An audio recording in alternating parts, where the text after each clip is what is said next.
Sloth. Sloths are medium-sized mammals belonging to the families Megalonychidae and Bradypodidae, classified into 6 species. They are part of the order Pilosa and are therefore related to anteaters, which sport a similar set of specialized claws.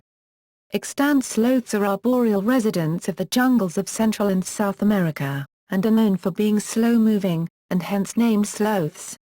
Extinct sloth species include many ground sloths, some of which attain the size of elephants. Sloths make a good habitat for other organisms, and a single sloth may be home to moths, beetles, cockroaches, ciliates, fungi, and algae. Taxonomy and names. The sloth's taxonomic suborder is Folivora, sometimes also called Phylophaga, Owen, 1842, or Tardigrada, Latham and Davis, 1795.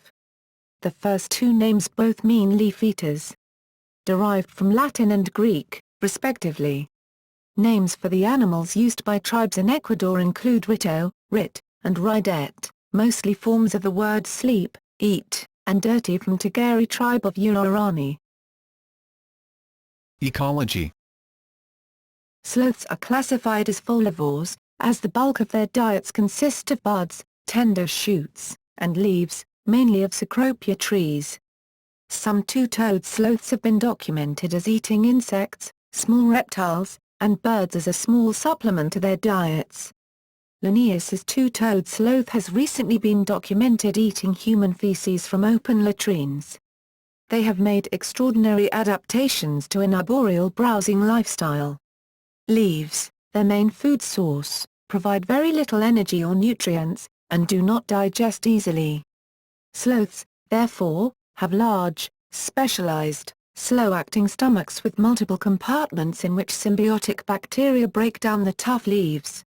Sloths' tongues have the unique ability to protrude from their mouths 10 to 12 inches, an ability that is useful for collecting leaves just out of reach.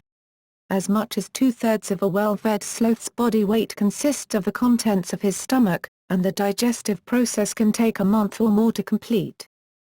Since leaves provide little energy, sloths deal with this by a range of economy measures. They have very low metabolic rates, less than half of that expected for a mammal of their size, and maintain low body temperatures when active, 30-34 DEGC or 86-93 DEGF, and still lower temperatures when resting. Although unable to survive outside the tropical rainforests of South and Central America, within that environment sloths are outstandingly successful creatures. On Barro Colorado Island in Panama, sloths have been estimated to comprise 70% of the biomass of arboreal mammals. 4 of the 6 living species are presently rated least concern. The main 3-toed sloth, Bradypus torquatus, which inhabits Brazil's dwindling Atlantic forest, is classified as endangered, while the island-dwelling pygmy 3-toed sloth, B. pygmaeus, is critically endangered. Physiology. Sloth fur exhibits specialized functions. The outer hairs grow in a direction opposite from that of other mammals. In most mammals, hairs grow toward the extremities, but because sloths spend so much time with their legs above their bodies, their hairs grow away from the extremities to provide protection from the elements while the sloth hangs upside down. In most conditions, the fur hosts 2 species of symbiotic cyanobacteria, which provide camouflage. Because of the cyanobacteria, sloth fur is a small ecosystem of its own, hosting many species of non-parasitic insects.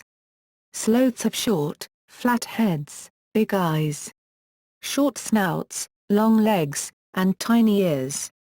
Some species have stubby tails, 6 to 7 centimeters long.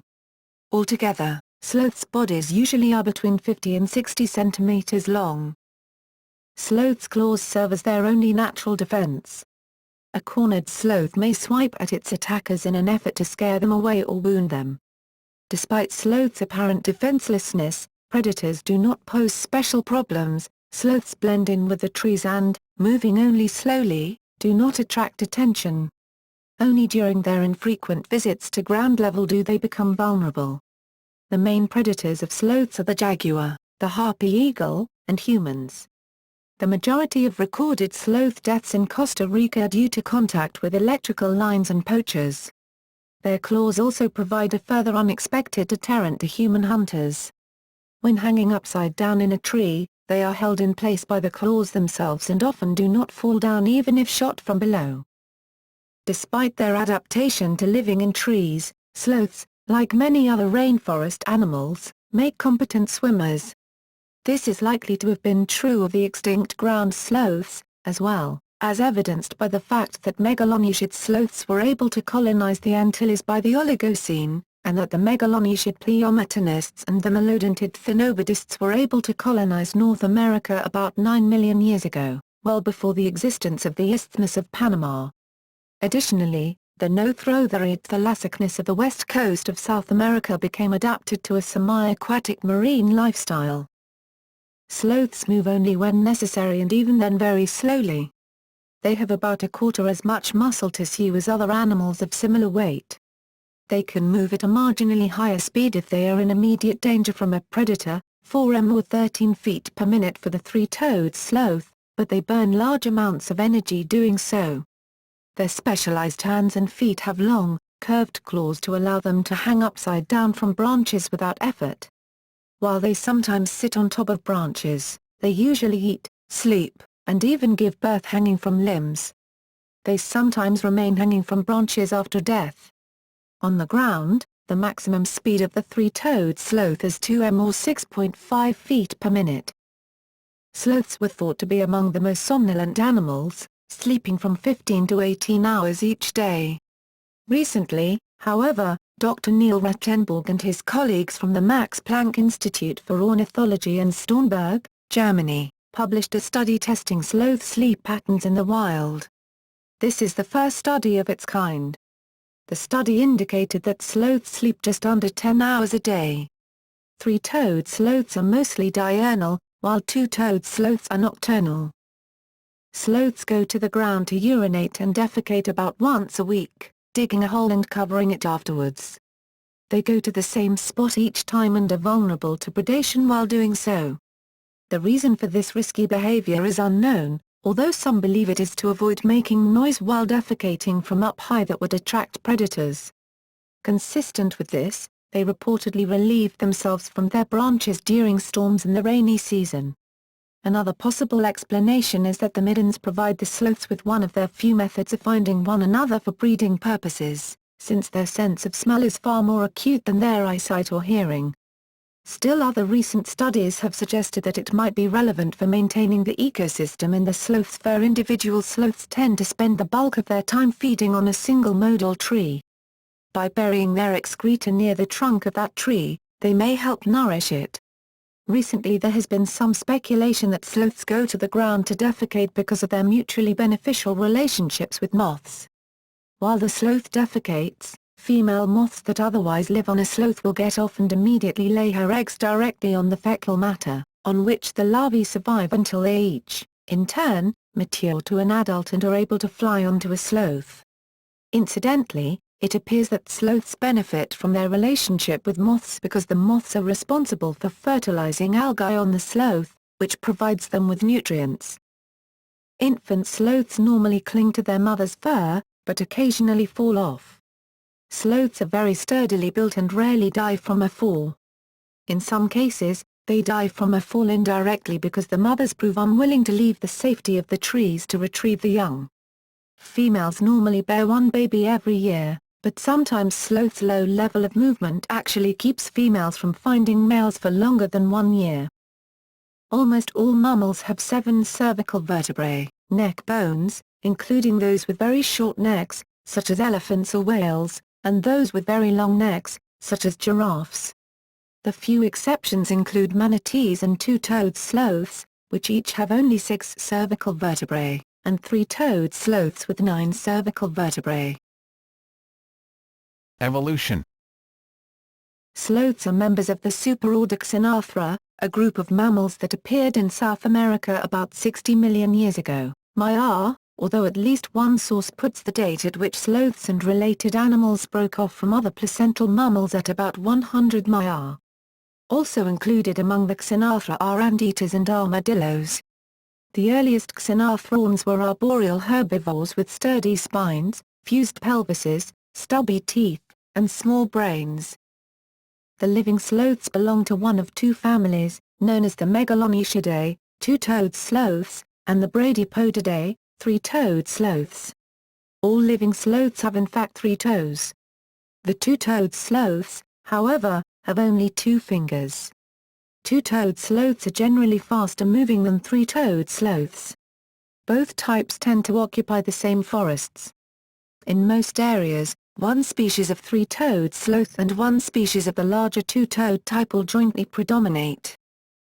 However, their adaptations belie the actual relationships of the living sloth genera, which are more distant from each other than their outward similarities suggests. The common ancestor of the two genera apparently lived 35 to 40 millennia, making the living forms stunning examples of convergent or parallel evolution. The two-toed sloths of today are far more closely related to one particular group of ground sloths than to the living three-toed sloths. Whether these ground-dwelling Megalonychidae were descended from tree-climbing ancestors or whether the two-toed sloths are really miniature ground sloths converted, or reverted, to arboreal life cannot presently be determined to satisfaction.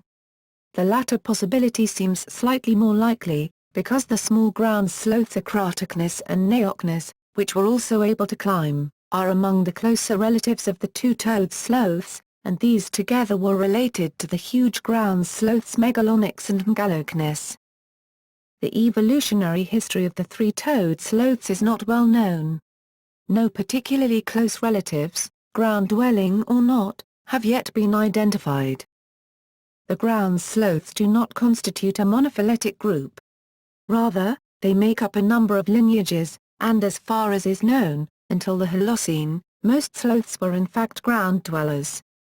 The famous Megatherium, for example, belonged to a lineage of ground sloths that was not very close to the living sloths and their ground-living relatives, like the small Neocnus or the massive Megalonyx. Meanwhile, Mylodon, among the last ground sloths to disappear, was only very distantly related to either of these. Classification. Suborder Folivora, sloths. Family Bradypodidae, three-toed sloths. Bradypus. Pale-throated sloth, Bradypus tridactylus, brown-throated sloth, Bradypus variegatus, maned sloth, Bradypus torquatus, pygmy three-toed sloth, Bradypus pygmaeus, Bradypus.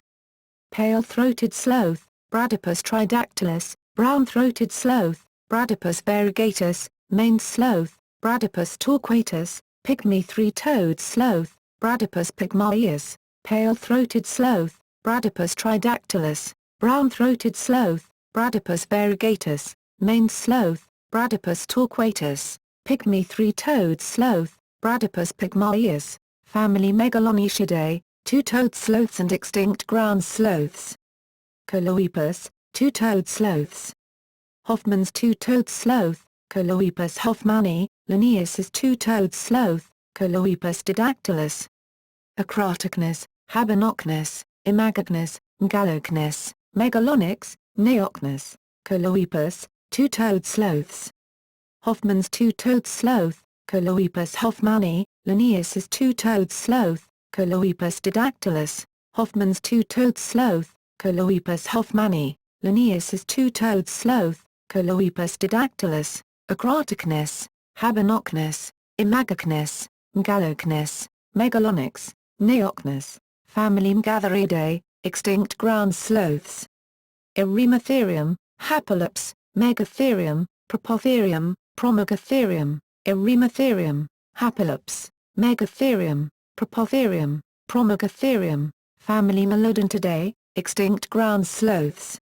Glossotherium, Lestodon, Mylodon, Paramylodon, Celidotherium, Tubutherium, Glossotherium, Lestodon, Mylodon, Paramylodon, Celidotherium, Tubutherium, family Nothrotheridae, extinct ground sloths.